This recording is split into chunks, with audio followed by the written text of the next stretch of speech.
you could vlog like a boss right now if you really want to. But if you succumb to the fact that it's busy and it's overdone, everyone's doing it, and I'm not gonna stand out, I'm just gonna be noise, then you're not gonna be like a boss. But I don't think you have to be Casey Neistat to vlog like a boss. This is Beyond Influential with Brittany Crystal. Join Brittany as she chats with today's thought leaders about the power of influence, how it's developed, and how they get us to consume both on and offline. Here's your host, Brittany Crystal. I'm here with Amy Landino, who is a globally recognized YouTuber, speaker, author, podcaster, and marketing consultant. She vlogs at youtube.com/AmyTV, where she coaches people to go after what they want in life and leverage video storytelling to make it happen.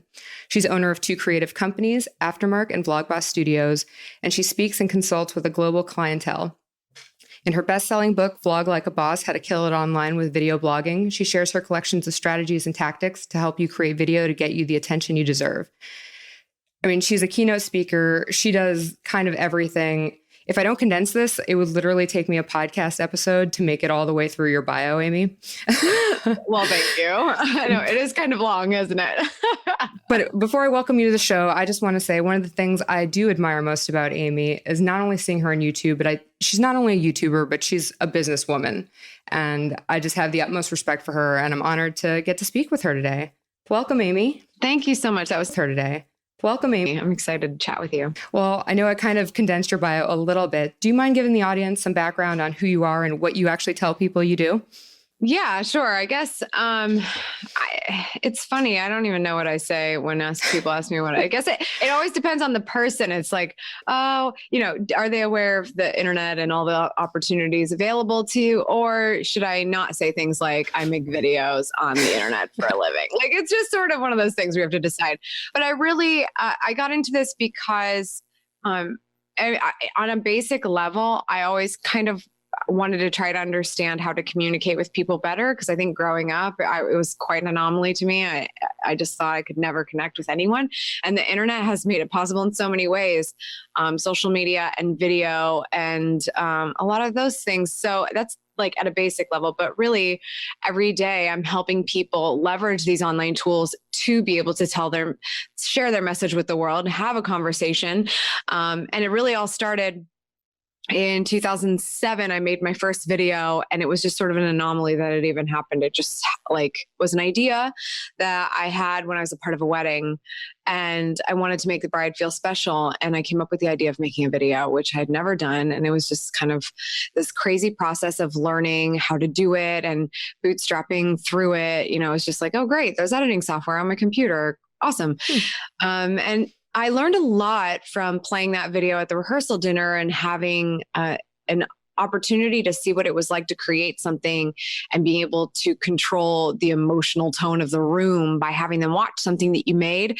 And I found that very fascinating, as I was like, geez, is this how you get people to understand what you're trying to do, is make something specifically for one person. I made it for the bride, but it really touched the hearts of a lot more people than that. So I got super interested in video communications at that point. And, that was when I joined YouTube. So that was 10 years ago, and been running ever since, pretty much helping businesses with their video storytelling. So what was the initial dream for you then? Were you completely self-taught in the video space? Did you go to school for this?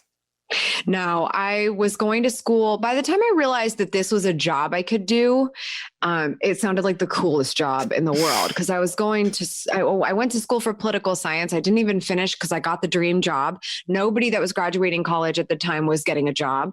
I worked for one of the best fundraisers in the state of Ohio for the private sector. We actually had a lobbying sector of a law firm that I assisted him for 5 years, fundraising and lobbying and things like that. And I actually had the job. I had a cushy chair, I had office supplies, I had in-house candy, I had like that.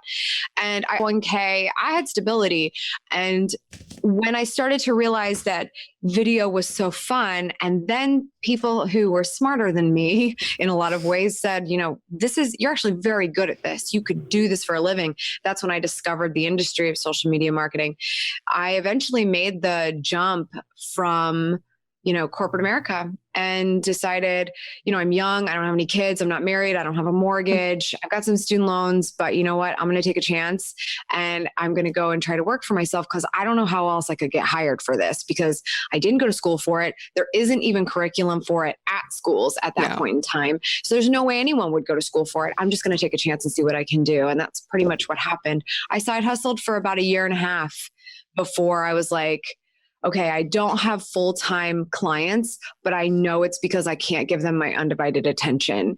And as soon as I was able to leave my full-time job, I just told my whole network, like, hey, y'all, I'm available, like really available now. It's not just like nights and weekends. And I had enough clients to get me going within a couple of weeks. And it was really cool because I said, if this fails, no big deal. I can just go work on a campaign somewhere. I can always raise money. I could beg for my job back. They might take me within the next year, depending on how they're doing. But I never had to do it. So then when did you first start posting content online? Was that the time or were you posting before that time and on which platforms? You know what's funny? I mean, like when I was growing up, I had a Yahoo GeoCities website. Does anyone remember that? Like, yes. I remember so desperately wanting to learn how to code, and I had to learn certain things to make certain colors happen. Like that was the first time I posted content, really. But I think I was doing some like online, I was doing some blogging. I was also doing some like private journaling. Like there were a lot of things happening on the internet. I can't even really remember, but it was mostly blogging. It wasn't until 2007 I made that video. The video I made for the bride was on a DVD. I didn't even know YouTube existed. It wasn't like we streamed it at the rehearsal dinner. Like you had to wheel in a TV with a DVD player and in a little DVD with a DVD player. And it was after that I found out there was a YouTube. I started watching people and I was like, wow. I was like, these people can make a trip to Walmart look fun. Like, okay, that's the art of storytelling. If you can take a camera to Walmart and make it look like fun. So it's like, that intrigued me. That's when I started experimenting. I started a channel, which I like won't show the world now, but it's like my first one from 2007. And there's some like fun videos of me and my friends. And then I started Schmittastic, which is really like my oldest public channel, which was in 2009. And that's when I started sharing more videos I was making with my friends, but they were a little bit better editing, not great now, but like better for those days. And I was very proud of them.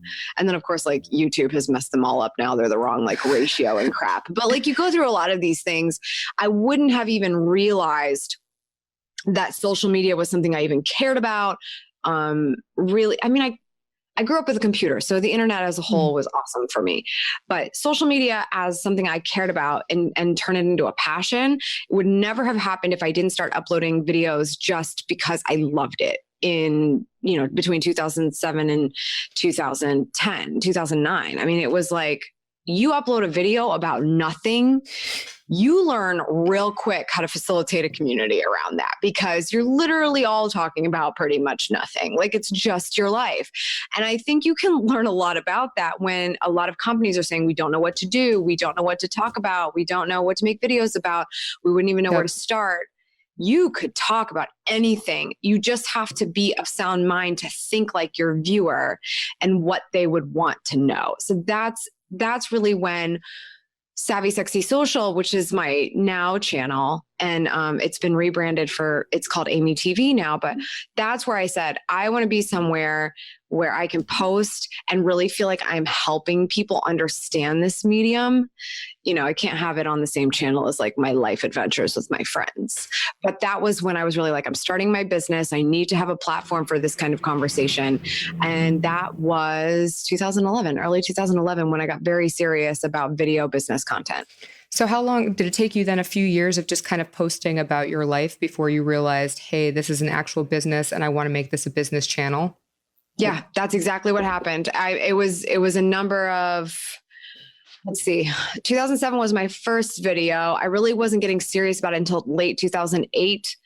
In 2009, people were saying, Amy, this is a thing you can get paid for. And I was like, what? And then by 2011 was when I finally left my full-time job. And that's when I started the business YouTube channel and said, if I'm going to go and hustle for clients right now, I need to point them to a place that says, I know what I'm talking about. I didn't go to school for this, and they need to get educated for free before they're ever going to trust me. That's very true. So when you start this, you start Savvy Sexy Social, and do you come out with a blog at the same time? Like, is everything kind of just being released? You have like a whole launch strategy? Yeah, I did. It's so funny because I talk about consistency, and I remember this like it was yesterday. March 1st, 2011 was the launch of Savvy Sexy Social. SavvySexySocial.com totally launched. The first video didn't come out till March 2nd. So I was like, this is just so ironic that I'm going to end up educating on consistency. But I was trying to do too much at the same time.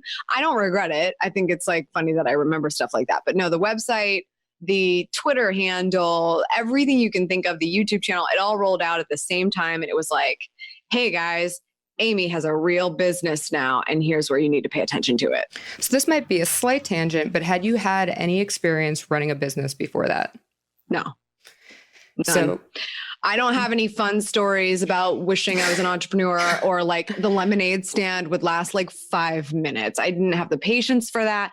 No, I really have never run a business ever. I've worked every day since I turned 18.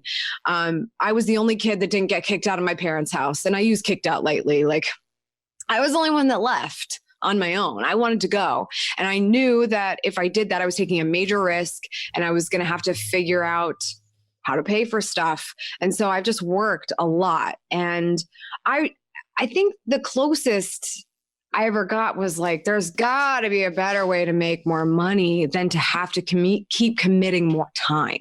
Like I kept saying like, oh, maybe I'll go waitress somewhere. I couldn't bring myself to do it because I'm like, it's just more time, and it's not going to be enough more dollars. So no, I never owned a business, but I was always so interested in like, how do you actually escalate your value? And never did it occur to me that it was going to be a problem that I wasn't getting my degree. But at the time, at the very beginning of this process, I wasn't even thinking I wasn't going to get my degree. I thought I was going to go and do that, but everything changed. So nope, never run a business, just had a lot of weird ideas in my adulthood. So I've been doing a lot of thinking on this in general, because I've worked with a lot of, in quotes, creatives. I come from a legal background even before I started doing the social thing. And there are so many nuances when it comes to actually running a business, aside from actually being talented and getting the followers and getting people to pay you, whether it's legal, whether it's financial, whether, like actual nitty gritty operational stuff that a lot of people don't like to think about, but is actually very necessary. And I'm on this journey too right now. Is there anything that you would advise or kind of tell people who are actually trying to turn what they do from, I guess, a hobby to a business that you would recommend that they do? First, I would say two things, and I'm not even like saying this to you, so don't take this the wrong way. Because the first thing that I would always say to someone that's like, I think I want to start a business, is like, you need to grapple with all those things you just said and really ask yourself, do I want to start a business?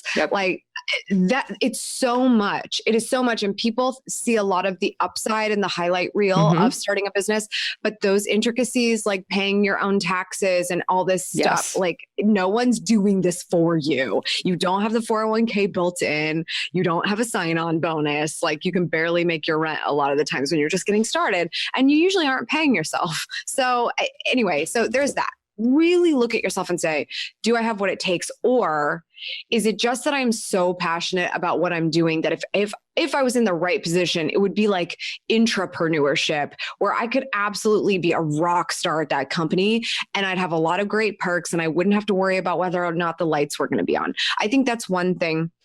The other thing is, quite frankly, you learn from experience. So if you're like, I'm willing to take that chance, I will educate myself, I'm financially aware. Like I made a lot of sacrifices when I started my business.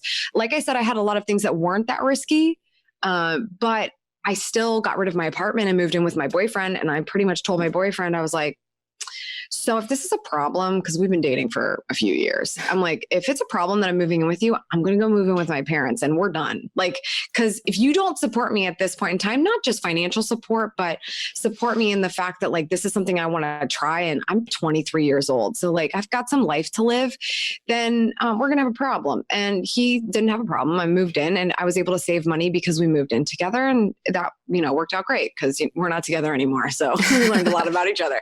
But there's things like that. And I got rid of my car because it was only costing me money. I didn't have to commute to a job anymore. And it was costing me $100 a month to park downtown. Got rid of that. You make sacrifices because you have to be prepared for that. It's not like you go and start your business and you're driving a Range Rover around. It's not going to happen. It's probably not a good idea. So I think you learn from experience. You have to really analyze your life and say, how is this feasible? How can I cut back? How can I make this work? But also, I didn't give myself enough credit that people were going to teach me a lot in this process. I know that sounds crazy, just like it's a very general statement, but my accountant today is someone who watched my channel then when I was still able to do like TurboTax. And he was like, your taxes are going to get more complicated. And, I can help you and I want to help you. And he was very, very kind in the way of fees early on because he knew I needed his help.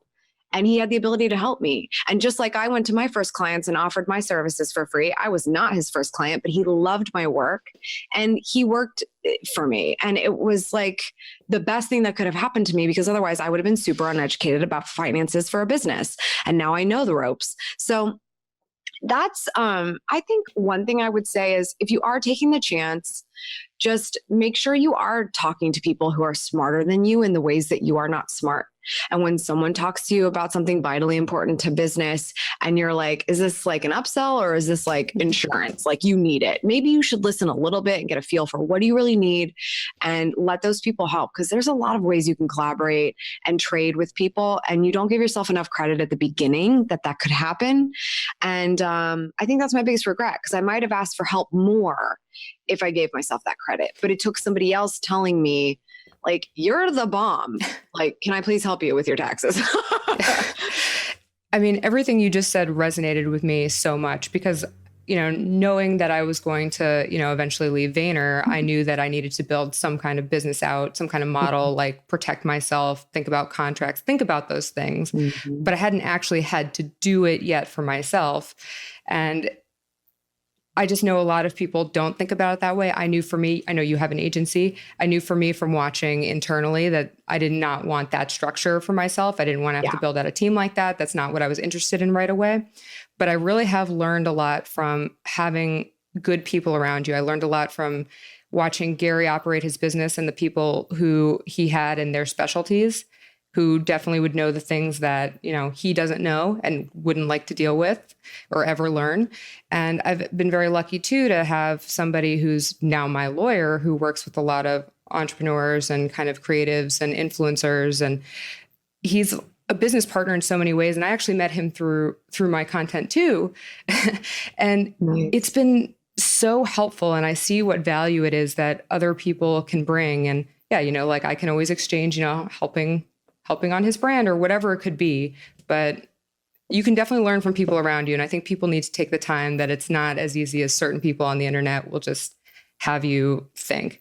And I didn't mean to go off on that tangent, but I just thought it was important that we talk about it because you have so many levels of your business too. I'm sure accounting is extremely important. Yep, absolutely. So to bring it back to the first iterations of your brand, like I'm excited to hear about all of your transition to what is now Amy TV, but what did your content look like when you first started Savvy Sexy Social, and who was that audience, and kind of how have you evolved over the last, few years? Yeah, no, this is great because this is really one of the first interviews I'm doing after that transition. So it's kind of nice to like talk about it from like a fresh perspective. But the goal with Savvy Sexy Social was to help small business owners. I wanted to talk to them about, being a savvy brand by having sexy content and really being social with their community. A lot of people thought Savvy Sexy Social meant something else, but it's fine. Like it was cool for me because I felt like I needed sort of like a kitschy little title to like get me to feel confident about what I wanted to talk about. And you need those things. That's why I don't like when people ask, like, how should I name my brand? Like, how do you feel about it? What's going to make you talk about it more and more? What's going to make you more confident about it? Do that. So that's really how it started. The goal was for me to share as much content as possible is in as short a period of time per video that would help a business kind of fight this whole, I have to learn how to do this. This is the bane of my existence. I don't want to pay for it. I don't want to learn it. I have to bootstrap it because I'm definitely not going to pay for it. Tell me what I need to know now.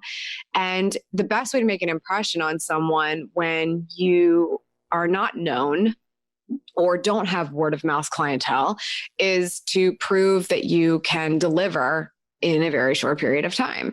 So the upside for YouTube is search engine. It is the number 2 in the entire universe, under Google, which Google assists it all the time. So discoverability is there. If I can answer a question and I can name a video accordingly to answer someone's question so that they find it and then they get there and the question they had takes me less than 2 or 3 minutes to answer, they're feeling pretty good about that thing.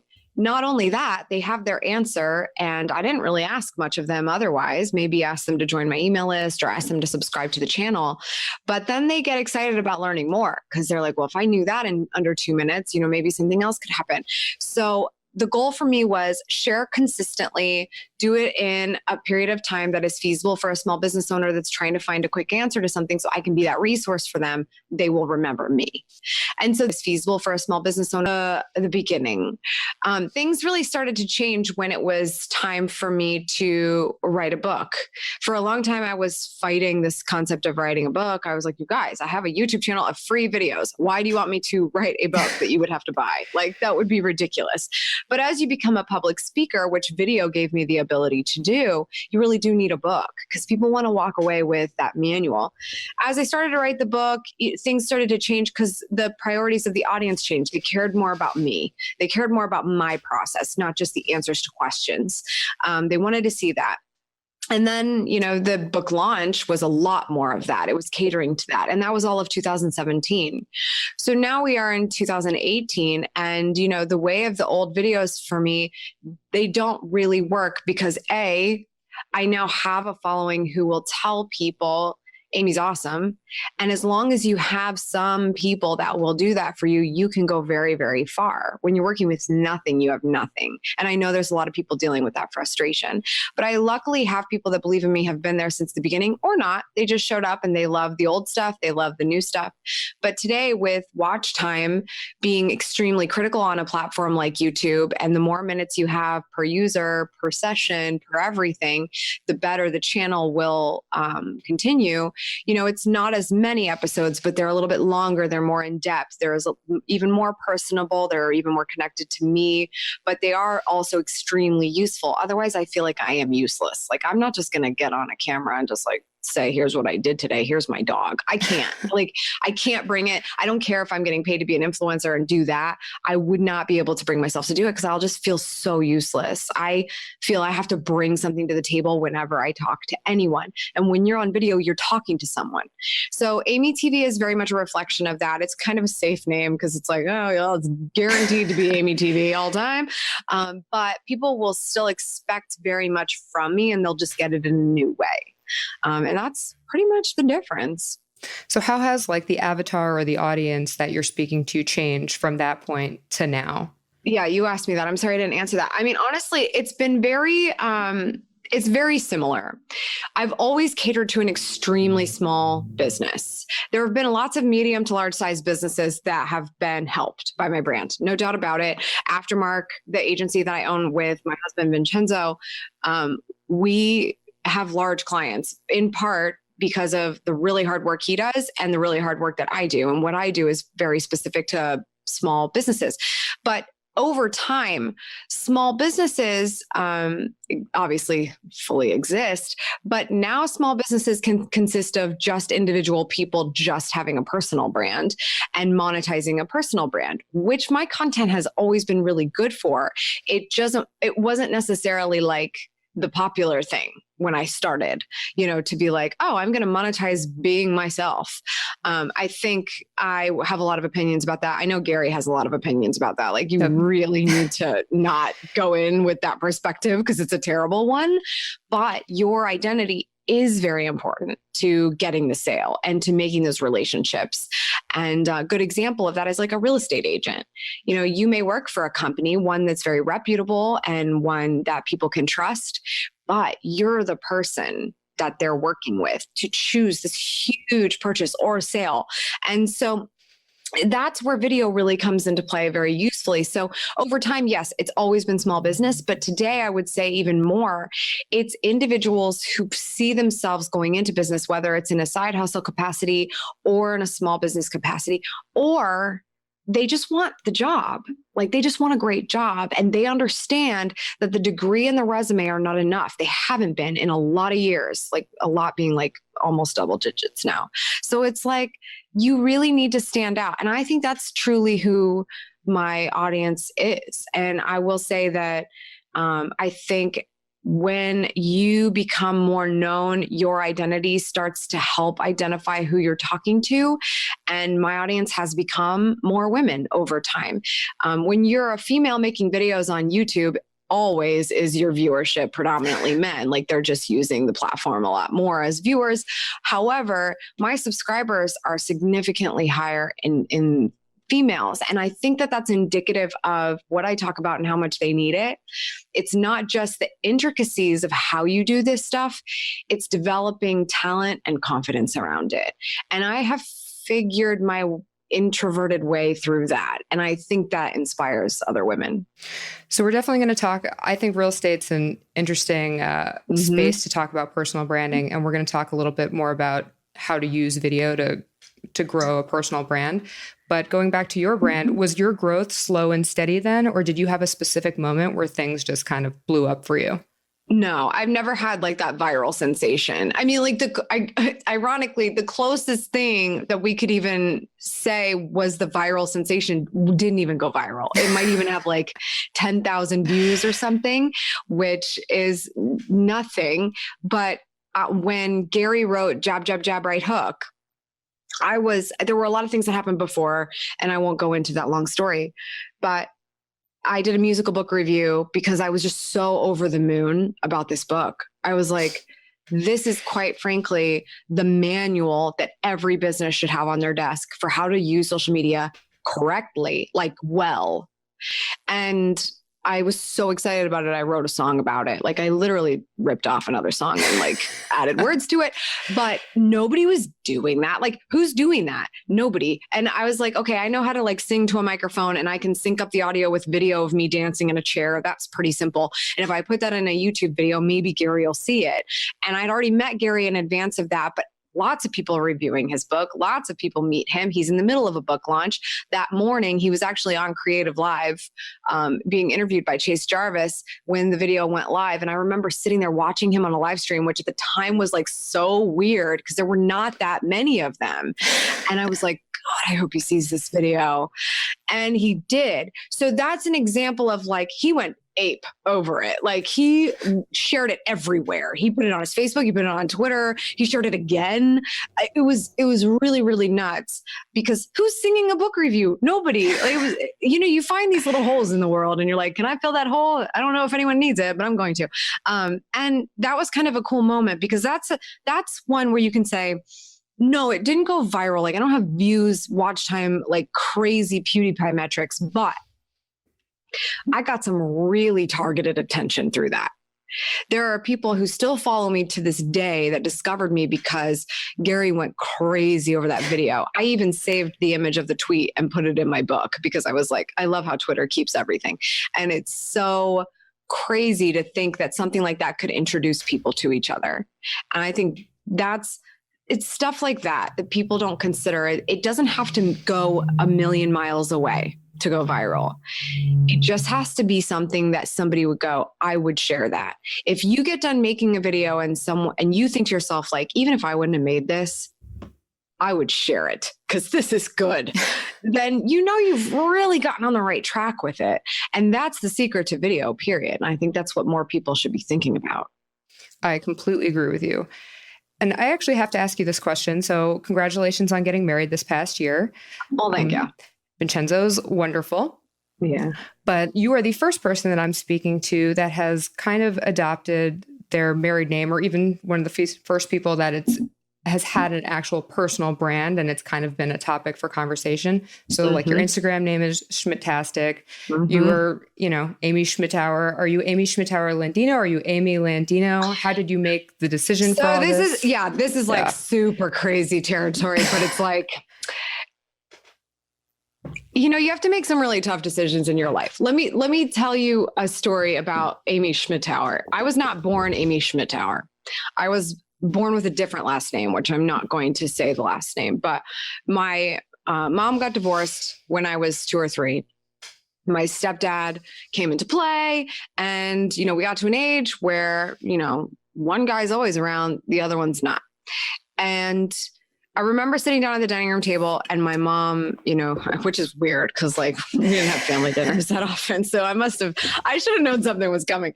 I was sitting there and my mom was like, well, John wants to adopt you guys. What do you think about that? And I just remember being really emotional about it, but in a positive way. And this was my dad. And so I was like, of course I want his last name. Like, this is the guy that's going to walk me down the aisle. This is the guy that's been here every single day. This is the guy. And so I actually changed my last name one time in my life already. And that was my decision because I was 12 years old. I could go to the court and say, yes, I want this to happen. My sister, because our biological father signed us off and our stepfather signed us on, she didn't have a choice because she was 10. I was at the age where I got to decide. And I remember telling the judge, yes, I do, essentially, yes, I approve. This is the last name that I want. So it's a very difficult topic for me to think about changing my identity. But there's also the funny thing is a lot of people would call me Amy Savvy Sexy Social, which I didn't particularly like. And a lot of people at the beginning thought my last name was Schmittastic, and that's not true. So when you're becoming a speaker, when you're becoming an author, all of a sudden your name is becoming more and more important today in personal branding. And I talk about personal branding. It's even more important. So I know I'm answering your question in a super long capacity, but I believe it's time for Amy Landino. And I want to stand next to my husband and I want us to start a family together. And I want us to do it in hand and with our last names the same. And so, as I was making all of these changes this year, I was like, what's one more? Let's change my name. So I think you'll see in some places it says Amy Schmittauer Landino. And that's just for continuity's sake. Mm-hmm. It's going to be kind of weird when Amy Schmittauer of Savvy Sexy Social is in Gary's book this month. And Savvy Sexy Social is now Amy TV, and Amy Schmittauer is now Amy Landino. But that's it. That's it. That's life. Things change. They'll figure it out. And Schmittastic, the moniker that I've had forever, means a lot to me because it is, my real last name and the identity I created online with it. That's sort of the story behind all of that. I hate to make it more complicated. However, it's actually making it easier. When you don't have to constantly correct people introducing you on stage of how to say your last name or give them anxiety because they don't even know how to introduce you in the first place because they were just recruited by some organizer. And same thing with Savvy Sexy Social. The guys always said Sexy Savvy Social. It was never consistent. I actually think the tough decisions I had to make were better from a personal branding continuity perspective. I mean, now people can go back and look up and they're going to be able to see your name and it's not going to be that hard to figure it out. But I was just I was definitely interested. I had no clue about this backstory, and you gave amazing context because, Thanks. I mean, the name I use online is Brittany Crystal. And I wish I could say that I had this kind of foresight years ago that, oh, Hoffman might go away because, what if I get married? But really, I just used it because I'm like, well, it's my name. And, somebody else, I think, had beat me to Brittany Hoffman on whatever thing. And so then I just stuck with it. And it's ending up that it's, I think, it's going to be the best choice in terms of continuity because I know I can stick with it no matter, if I change my last name or not. But it's something for people to consider now in an age where, your name matters. In Hollywood, it was a big thing. I, know some people in Hollywood who have they have to have their husband's name now forever, even though they've been divorced and married again, because that's how people know them. But in the age of social, like if you do it right, you can transition. So right. Awesome. I think that's to just like put a cap on that. It's like if people are talking about you and it's in a positive way and it's because they figured out how to say your name right, even if it's not really your name anymore. I just kind of said like, yeah, that works for me. That works for me. I don't want to add difficulty to someone that's desperately trying to tell their girlfriend at work, like, you have to watch this girl's videos. I have no idea how to say her last name, but try to find her. And when I contacted YouTube about changing my URL my URL and the name of my channel, they were like, you should probably check your analytics and just make sure that people who are searching for your last name are going to be able to find you. And I was like, don't worry about that. I was like, no, I mean, people are maybe copy pasting my name into YouTube search, but they'll find me because I've baked that name into all of the metadata of all my videos, even if I do change it on the channel side. So it's, I just went through all those boxes and I checked them and I just thought, this is going to make me feel more at peace about who I really am if I'm not holding on to a name that, it doesn't have to do more than it already has for me. It's already completely changed my life. So I want to talk a little bit about now, I guess, moving more onto the content side. If you could talk a little bit about, I guess, is YouTube still kind of your main hub, and then how you decide, which other platforms you want to kind of dedicate time to and what that ratio looks like? I think from a social perspective, then yes, obviously YouTube is still the big one, but like I have a tough time calling something my hub that's not something I own. Yep. I feel like my website, my email list are the things that I own and therefore the best way to be connected with me. However, from a content and editorial calendar perspective, yes, like the priority is the videos on YouTube. I also have a podcast called Vlog Boss Radio, and Twitter and Instagram are top of the list. I have a special place in my heart for Twitter just because I think no, I was on Facebook first, but like Twitter, I just like, it was confusing at first, but I love it now. And I feel like I can have such a fluid conversation with my audience. And Instagram is like that place where you can continue the conversation too, but in a more visual capacity. And I just love that. So those are the big ones. I love Facebook for its advertising capabilities, but quite frankly, it's not that kind to businesses. And I actually don't love the audience retention and like how videos happen on Facebook. Quite frankly, if you're a talking head making video and you don't do anything to that video, it's going to die on Facebook. No one's watching that because like the audio is not even playing when it shows up on someone's news feed. You have to work very hard. I don't think it's not worth it. It's totally worth it. It's just, once you've figured out the cadence of YouTube and the loyalty that you can build there and you just stick with that, it's really special. So it's still the hub. I'm also interested in kind of the podcasts that you do are not recorded for video. They are completely separate. Is that correct? That's right. I wanted to do something I didn't have to put makeup on for. I completely hear that. I'm laughing because I totally understand that. But like, I know, let's say, I'll just take Gary, for example, like he's videoing it and then, well, now they're using podcasting equipment, but usually he's just stripping the audio. Like, it's not a real true podcast. The new iteration of the podcast for me, because I say the new iteration, my podcast listeners will laugh at that because there's so many iterations of my podcast. But what I wanted was to be able to do more like Gary does in the way of scaling time to create content in that medium. Yep. because he has so much content. And when it's video, you have the best of both worlds. You have video and you have audio. So being able to strip the audio from things, it makes it so much nicer for continuing to stay consistent on podcasts because you just have so much to work with. I don't think you should always just strip something and turn it into a podcast. You have to really think like, what piece of this could I use? And how do you set it up? And how do you, because obviously he has his intro and outro bumpers and things when he takes like a speech or something like that.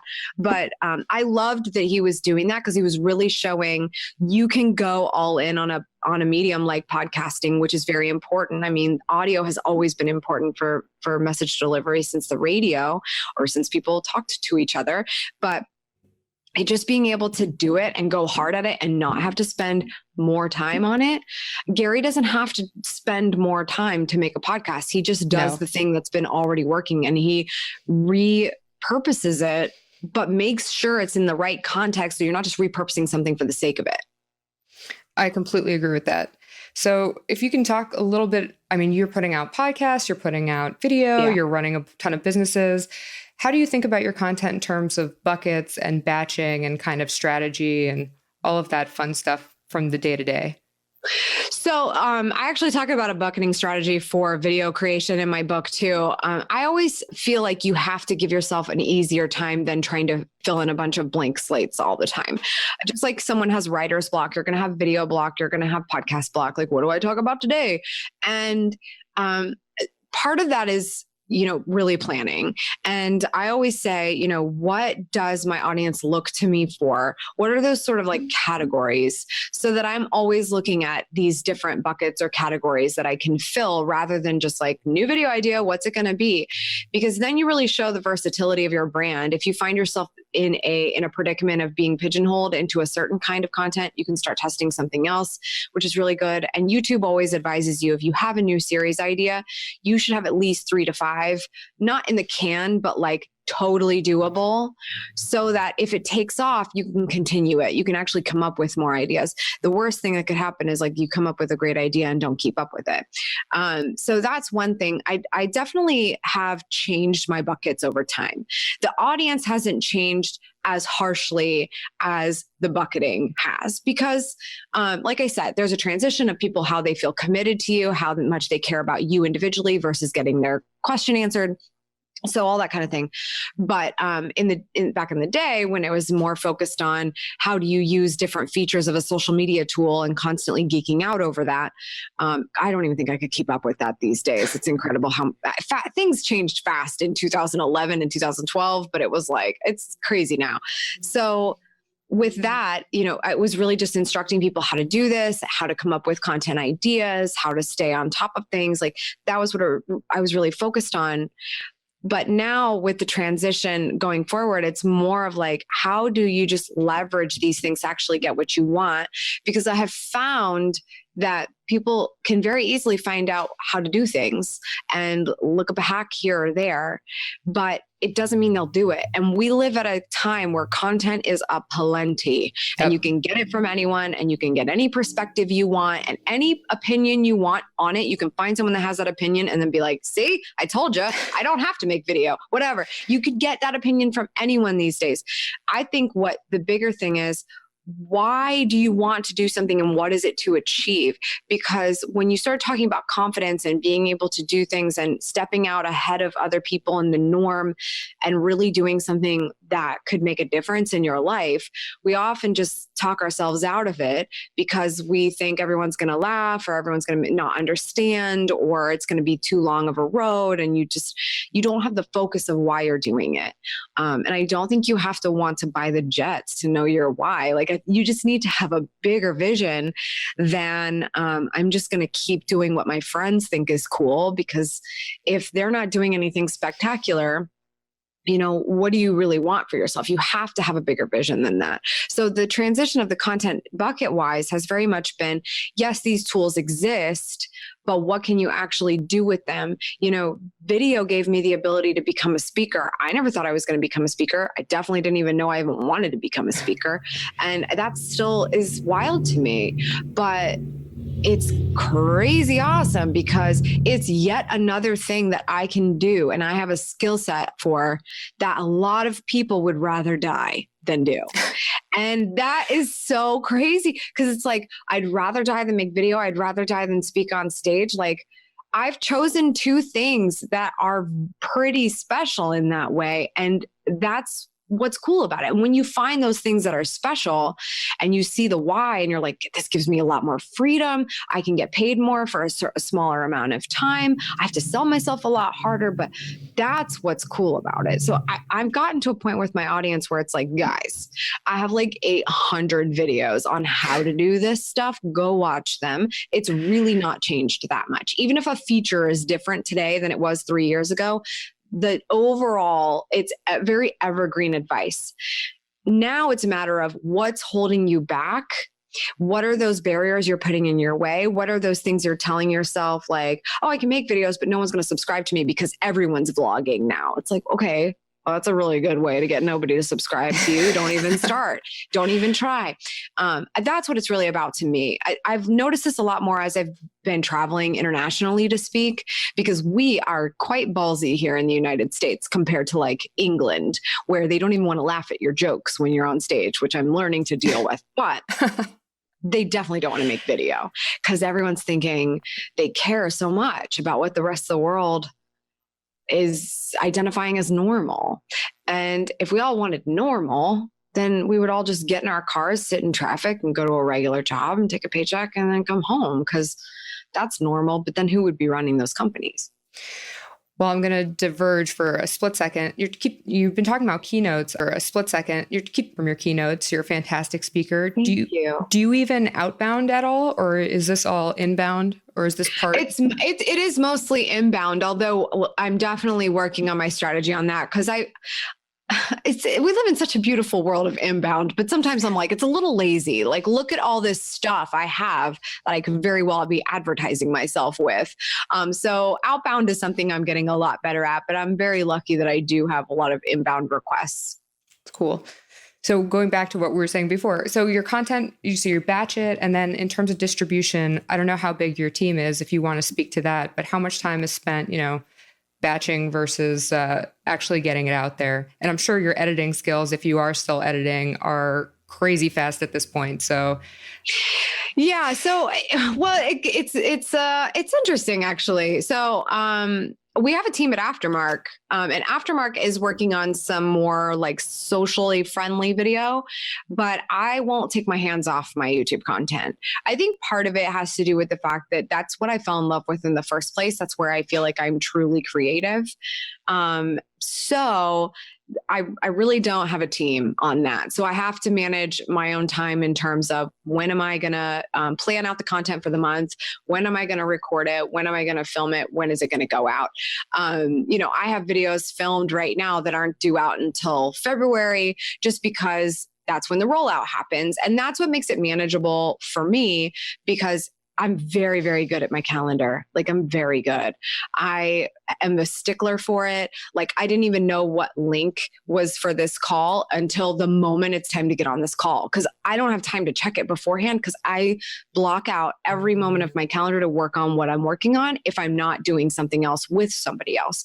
So because of that, it's really easy for me to decide when am I filming, when am I editing, etc. I try not to do anything super far in advance. The reason why I have some February stuff now and at this point in time in the month is, and sorry, I don't know when this is going out. I don't mean to like make everybody feel weird, but like a month ahead of time, I have content ready because it's just ready to go. And I had less content going out this month because of webinars and a course that I'm doing. So you just kind of put everything on the calendar. I also marked off a bunch of weeks for January because I needed to just plan the year. If you don't do this stuff for yourself, it's never going to happen, much less if someone's going to help me with my videos. So the videos actually take probably, it doesn't take me long to film. It depends on how complex. But a typical sit down video will take me less than a half an hour to film. And it'll probably be 15 minutes or less actually long in the final result.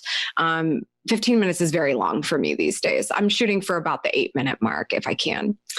And editing, depending on how complex, Like, I can knock that out in half an hour to an hour if it's super easy.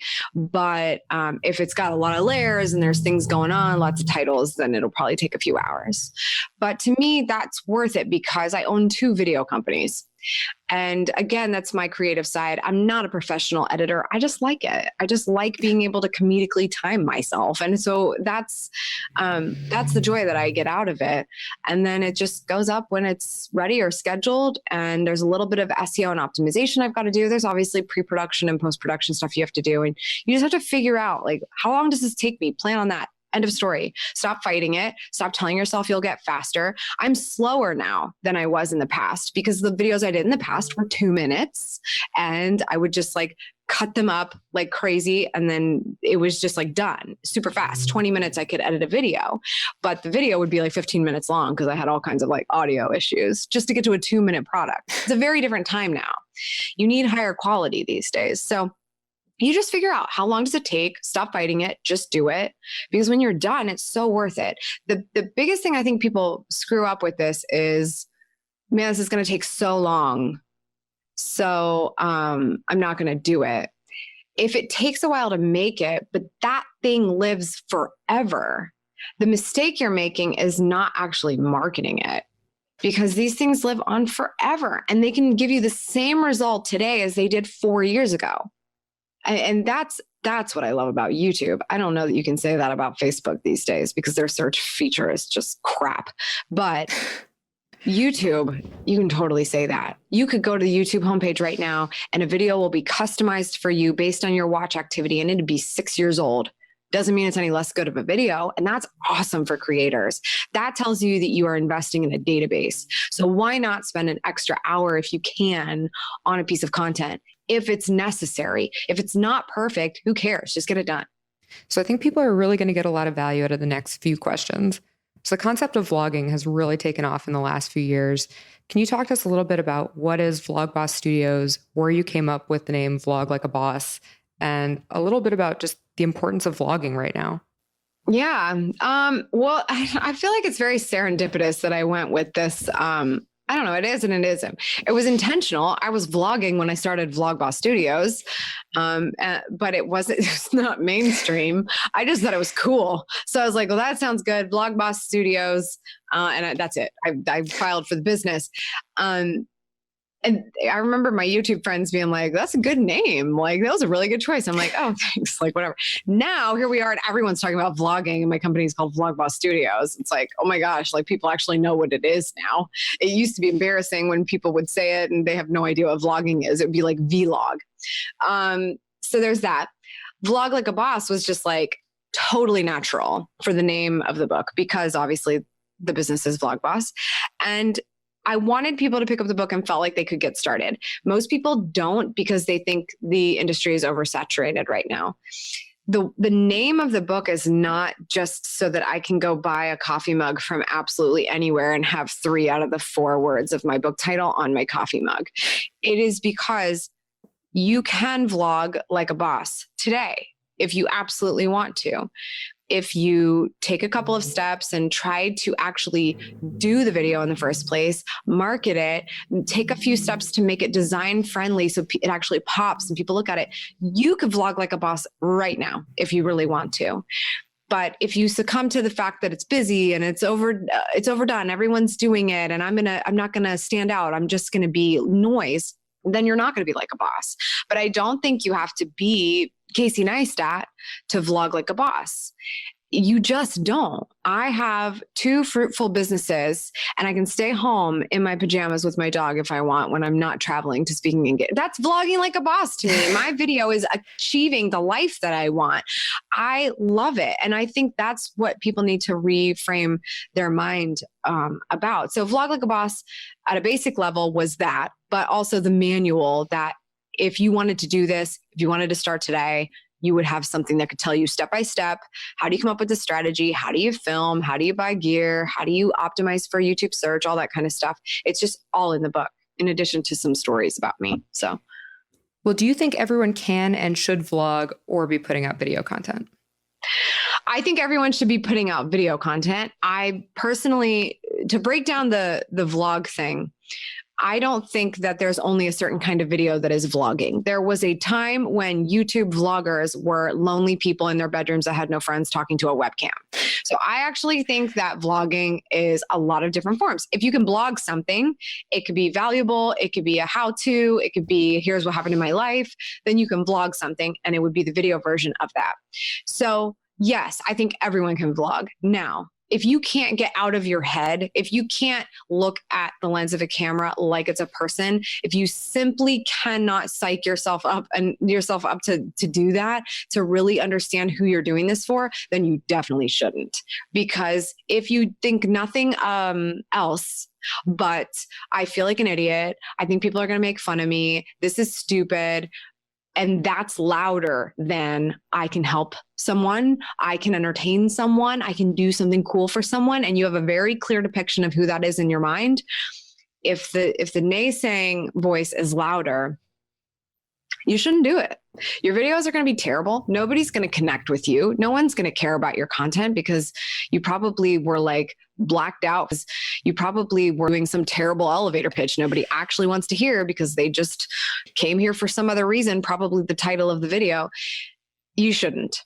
But I believe that everybody can get past that. I was an introvert growing up. I didn't talk to people very well. I was scared. I'm afraid of a lot of things. But when you learn what you do really well and you focus on who you help, you can do anything. You can walk on stage and be one of the best speakers. Like, that's cool. And I would want everyone to feel like they could do that too.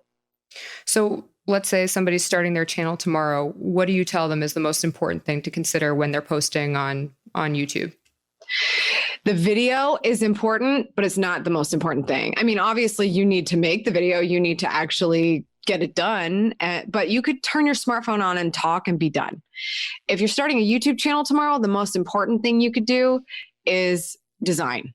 Because when someone watches a video on YouTube, they do this very thing, click on it. They had to click on it. Not the same as Facebook, not the same as Instagram. It could just happen in those environments. They click on your YouTube video, your audio and your video will come on and play for them. In order for them to click, in order for them to even get to that point, there needs to be something visually compelling in front of them in order for that to happen. You can have a banging title, but you also need to have a great custom thumbnail. So you must think about design. You must observe YouTube thumbnails and YouTube images to see what works. Why does this work? Why is everybody's head so big? Maybe there's a reason why that takes up a percentage of the thumbnail. Maybe these convert higher than those. You really have to start hacking that, because if you don't take promotion seriously for the video. You expect the video to perform by itself. You expect the video to do great. Yes, do videos go viral without the perfect thumbnail? Absolutely. But if you're doing this for business purposes, if you're doing this for branding purposes, come on, get real. Like, are you going viral? Really? Come on. So design the thumbnail, go to your YouTube channel and leverage the features. Make it look like a channel you would want to subscribe to. You don't have to have 100 videos for that to happen. You can make playlists of videos that you simply like and put them on your channel and set the tone for what people would expect from you. And they might click subscribe because you didn't take the lazy way out. Promotion and design in every social network, but certainly YouTube, is extremely important because the video is not going to do it all for you. Do you have any tips for title SEO or anything about the description, tagging, Yes. any of that? So if you have a keyword or a phrase or something that you want people to, well, let's put it this way. What do people actually type in search? If you're answering a question, let's say if you're answering a question, what is the thing they actually type in search? You don't necessarily need the entire phrase, but you need the core of that phrase. You need the core 2 or 3 words of that phrase, because that is going to help you formulate a good title, a good description, and good tags. You should use a tool like TubeBuddy. That's the one that I particularly prefer. You can actually, just like look up TubeBuddy. It essentially adds functionality to your YouTube.com. YouTube.com will look differently. This is for Google Chrome. Like, you can add plugins and extensions. When you do that, you'll add functionality to YouTube and you can start to see things a little bit differently. You can see the tags of videos. You can see search activity. TubeBuddy will actually tell you, based on that phrase you want to make a video about, how it would score. Are you likely to hit the front page of search? Is it competitive? Is it all these things that you need to know? So you're not trying to, get to the top of search for the word vlog. Like no one's going to do that at this point, except for Casey. So that's really what my advice is. Know what that phrase is. It needs to be in the title early on. Don't write a Bible for your title. Like your core keyword needs to be in the first 5 words. You need to have that title in the first 2 lines of the description so that you better your chances for Google to cache it. And you need it in your tags.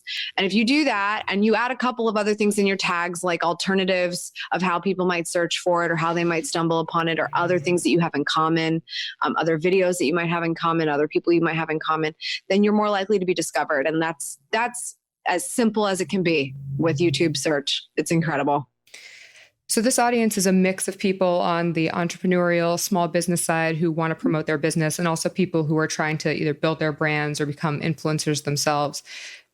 Do you have any tips on, I guess, affiliate marketing and YouTube monetization?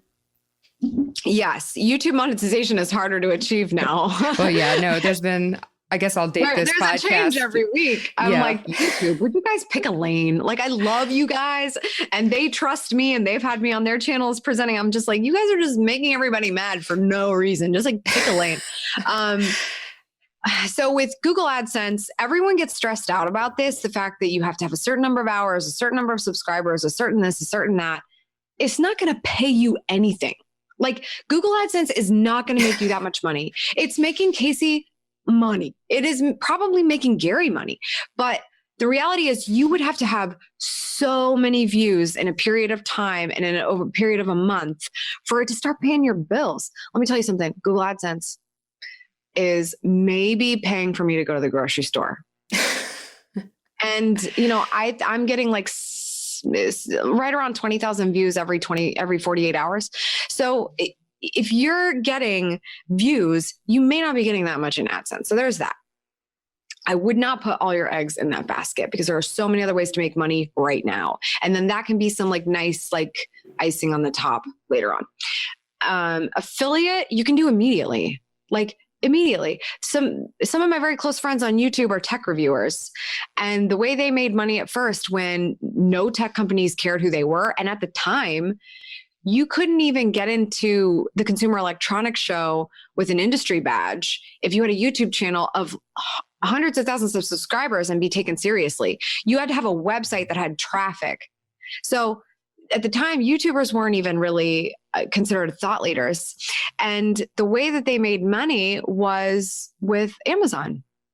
If they recommended that smartphone or that laptop or whatever, they would just get an Amazon affiliate link and stick it in the description. Why? Because if you're searching for that item and you watch their review and you trust their insight on it, you watch them unbox it, you see what they say about it, the pluses, the minuses.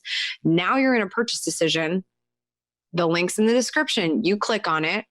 They make money on that purchase. They make money on any purchase that you make on Amazon for 24 hours. So there are so many ways to do this, so many ways. If you use my affiliate link for TubeBuddy, I'll make money on that. It doesn't have to come to me right now. If I actually believe in the product and there's an affiliate program, that's a great way to make money right now. So that's my advice. Find out if there's anything you love that is absolutely relevant to your audience, and then go get an affiliate program for it so that you can start to make something, have something coming in.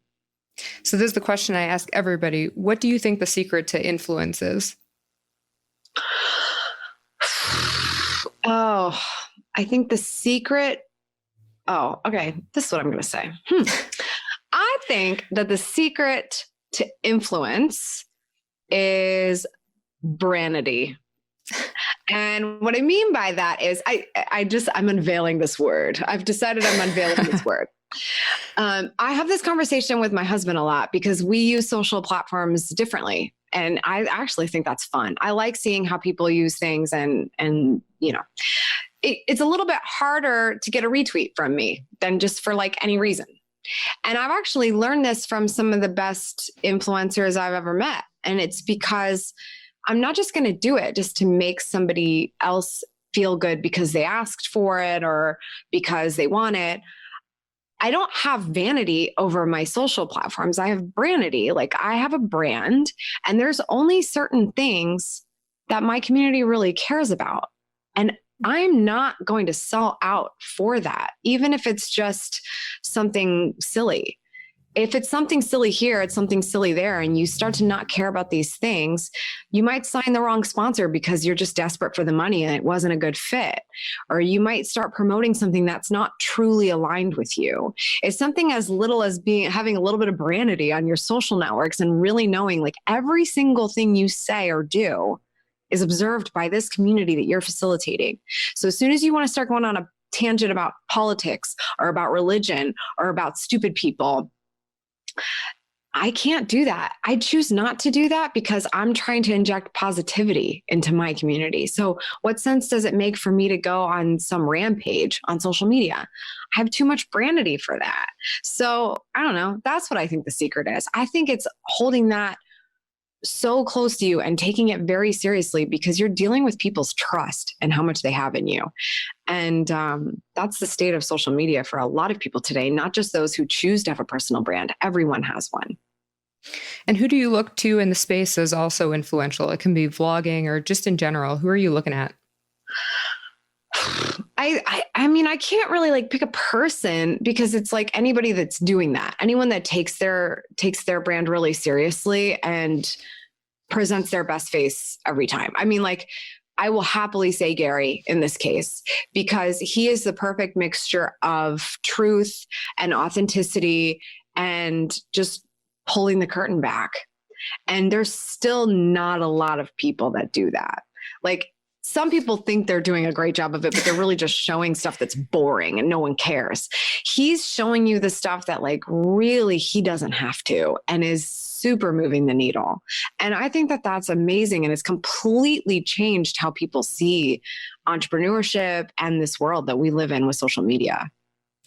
Well, I appreciate you taking the time. So what's going on for you right now? I know you're still kind of plotting out 2018, but you have things from the webinar, I think you're still coaching. Is that correct?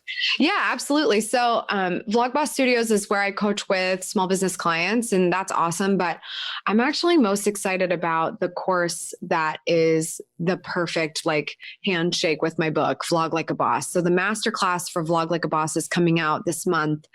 And I really am pumped about it because people are actually going to be able to come to me. And if they want to work with me and maybe they're not in a position yet to do that, or they can't afford coaching, or they're ready for coaching, but they're also, according to me, not ready for coaching because they don't really know what the steps are they have to take. This course is literally start to finish everything I know about creating a successful vlog. And that could be from the strategy, the bucketing, everything we talked about, pre-production, filming, being a good on-camera personality, whether it's you or somebody's on with you. And then after that, what do you do? How do you optimize? How do you promote it? How do you have that brandity in your community? And how do you really facilitate those people to trust you like crazy? And then going beyond that, what can you do with that? How can you get the job you want? How can you go and become a speaker? How can you write a book? So I've really poured my heart into this course because I want people to have the step-by-step process that they need. And so that's at Vlogboss University.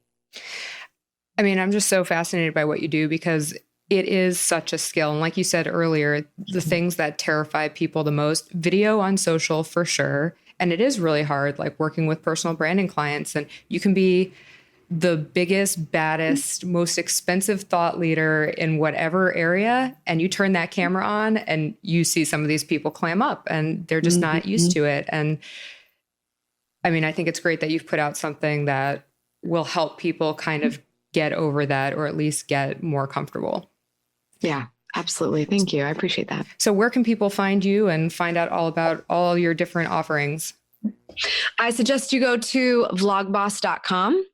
That'll take you to my speaking page, which can give you a really good idea of more about the person I am and the kinds of things I like to talk about. And then my website will point you to Vlogboss University.